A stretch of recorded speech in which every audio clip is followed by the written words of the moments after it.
ये वीडियो खास हमारे बेरोजगार भाइयों के लिए, क्योंकि रोजगार तो मिल नहीं रहा है। इसी बीच एक बहुत ही नया ब्रांड न्यू प्रोफेशन आया है मार्केट में, जिसका नाम है भीख मांगना। जी हाँ, आप में से 100 में से एक बंदे के साथ जरूर ऐसा हुआ होगा कि आपने लोकल ट्रेन में चलते हुए किसी भिखारी को भीख दी और दूसरे दिन वो आपको किसी शॉपिंग मॉल में या तो शॉपिंग करता या तो फिर KFC, डोमिनोज या पिज्जा हट में बैठ के चिकन बर्गर खाता हुआ नजर आया होगा।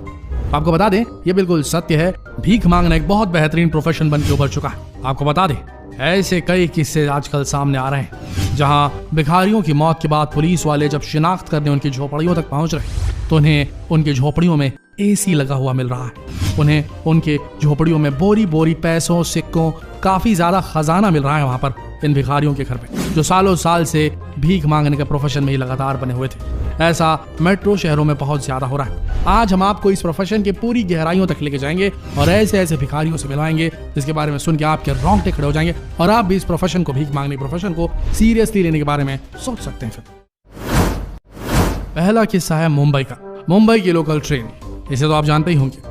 मुंबई की लोकल ट्रेन में सफर करना किसी जंग जीतने जैसा है, पर इन लोकल ट्रेन में भीख मांगने वाले जिस हिसाब से चढ़ते हैं और उतरते हैं, उसे देखकर आपको लगता है कि माँ के पेट से ही पार्कोर सीख कर आए थे, फ्री रनिंग सीख कर आए थे। ठीक इसी तरह मुंबई के रहने वाले थे बिरभी चंद आजाद। शुरुआत में ये मुंबई की झोपड़पट्टी में अपने परिवार के साथ रहते थे, लेकिन मुफलिसी का ऐसा आलम देखा इन्होंने, इस कदर ये गरीबी में रहे कि इनका परिवार इन्हें छोड़कर भाग गया। अब इनका गुजारा बड़ी मुश्किल से हो रहा था, इसलिए अपने गुजारे के लिए इन्होंने मुंबई की लोकल ट्रेन में भीख मांगना शुरू कर दिया।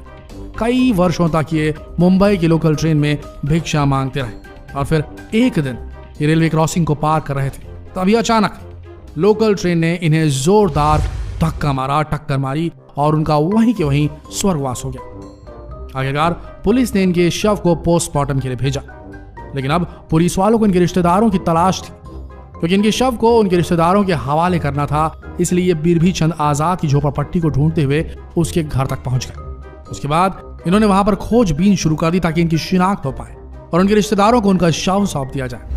पुलिस वाले जब उसकी झोपड़पट्टी की तलाश लेने लगे, तब वहां मौजूद सभी के सभी पुलिस वाले हैरान रह गए, क्योंकि वहां पर पैसों और रुपयों से भरी बोरियां मिली। जब उन बोरियों को खोला गया तो उसमें कैश, 2 लाख के सिक्के और कुछ कैश बरामद हुए। ये इतने सारे सिक्के थे कि इसे गिनने के लिए पुलिस वालों को 8 घंटे का वक्त लग गया।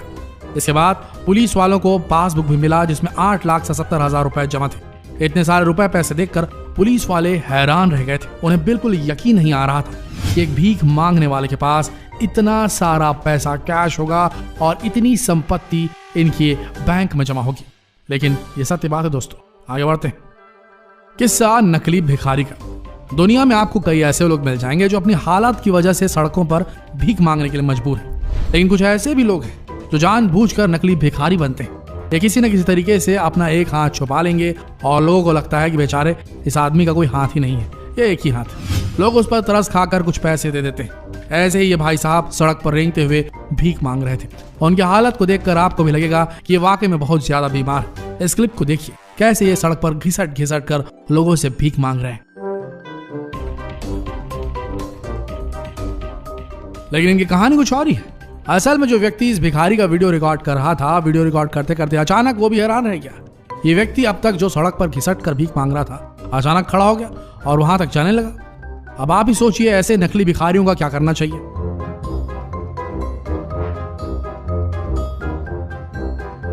तो भैया दुनिया अजीब है और यहाँ रहने वाले उससे भी ज्यादा अजीब। आगे बढ़ते हैं। किस्सा भीख मांगने के अजीबो गरीब तरीके का।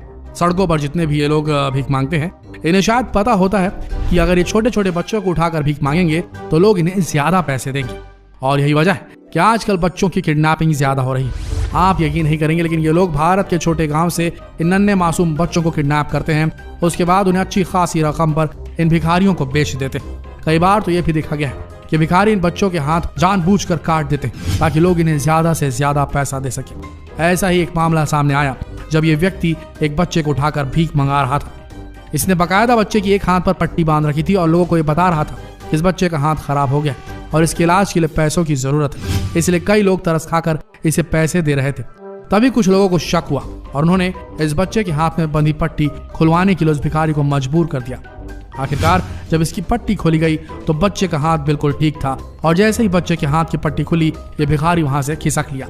आपको बता दें, ऐसे कई मामले सामने आ रहे हैं जहां पर इस तरह के बच्चों से भीख मांगने का काम कराया जा रहा है और ये बेहद बेहद निंदनीय अपराध है। इस पर रोक होनी चाहिए किसी भी तरीके से। आप बच्चों पर खास निगरानी। आपको बता दें कि व्हील चेयर पर बैठा हुआ डिसेबल्ड आदमी गैरी थॉमसन है, जो महीने का 70 लाख रुपए कमाता है, और वो भी सिर्फ भीख मांगकर।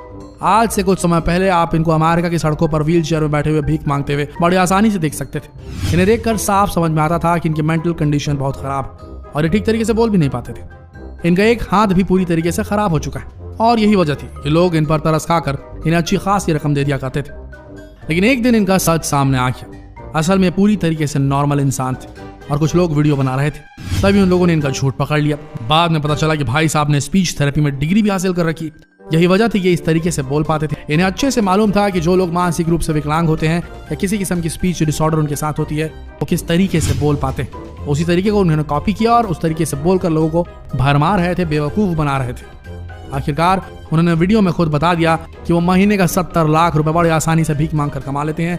इनके झूठ को कई बार न्यूज चैनल में भी दिखाया गया, लेकिन उसके बाद भी इन्होंने अपना काम कभी नहीं छोड़ा। देख लो भैया बेरोजगारों, ये है अच्छा ऑप्शन। ये एक क्षमा चाहते हैं, बुरा ना लगे आप सबको, लेकिन अब रोजगार तो है नहीं देश में, तो अब क्या कर सकते हैं। फिर आगे बढ़ाते हैं। इतना ही नहीं, इन्होंने अमेरिकी सरकार को भी अपने आप को डिसेबल बताकर 60 लाख रुपए का चूना भी लगा दिया था। और आखिरकार अमेरिकी सरकार ने गैरी थॉमसन पर तरस खाया और उन्हें अब एक नया घर भी दे दिया है। अब ये भाई साहब 14 महीने के लिए जेल जा चुके हैं, क्योंकि इन्होंने ये सब ये फोर्जरी की है, जो ये जालसाजी की, उसके चक्कर में अंदर जा चुके हैं 420 के। आपको भी ऐसे कई लोग भारत में मिल जाएंगे, और इन लोगों की वजह से उन लोगों की मदद नहीं हो पाती जिन्हें वाकई में मदद की जरूरत है। तो भैया जिस तरीके से कंप्यूटर इंजीनियर का जो प्रोफेशन है, जो करियर है, वो भारत में एकदम तेजी से आगे बढ़ता है, उसी तरीके से कंप्यूटर इंजीनियर की जरूरत पड़ती है अमेरिका में भी, वहाँ ज़्यादा सैलरी मिलती है। उसी प्रकार से भारत में जिस तरीके से इंडियन भिखारी को जो भीख रहती है वो मिलती है, अमेरिका में वो भीख और ज़्यादा मिलती है। तो वहाँ भी इस प्रोफेशन का काफ़ी ज़्यादा डिमांड है। और आप चाहें तो आगे बढ़ते हैं। किस्सा पाकिस्तान के अनोखी भिखारी का। नकली भिखारियों की ये जमात भारत में ही नहीं बल्कि पूरी दुनिया भर में, और पाकिस्तान भी इससे अछूता नहीं है। अब जरा इस क्लिप को देखिए। ये क्लिप सीसीटीवी फुटेज में रिकॉर्ड की गई है, और ये एक ऐसा भिखारी है जो पाकिस्तान की गलियों में अपने पूरे परिवार के साथ घर घर जाके भीख मांगता है। होम डिलीवरी करता है, मतलब समझ लीजिए भीख मंगवाने की। 10 रुपए दीजिए, पाप उतर जाएंगे, है ना। इस क्लिप में आप साफ साफ देख सकते हैं कि कितनी मुश्किल से सड़क पर घिसट घिसट कर चल रहा है। लेकिन कुछ दूर जाने के बाद ये एक जगह पर बैठ जाता है और उसके बाद इधर उधर देखता है, और फिर अपना पहनावा बदलकर ये अपने पैरों में चप्पल डालता है, और उसके बाद बिल्कुल आम लोगों की तरह चलने लगता है। अब ऐसे नकली भिखारियों के बारे में आप क्या कहेंगे दोस्तों? भारत ही नहीं, पूरी दुनिया में आपको इस तरह के नकली भिखारी बड़ी आसानी से देखने को मिल जाएंगे। अब वो समय आ गया है कि नकली भिखारियों को हटाइए और आप खुद भीख मांगने उतरिए, क्योंकि रोजगार ना भूलें। धन्यवाद।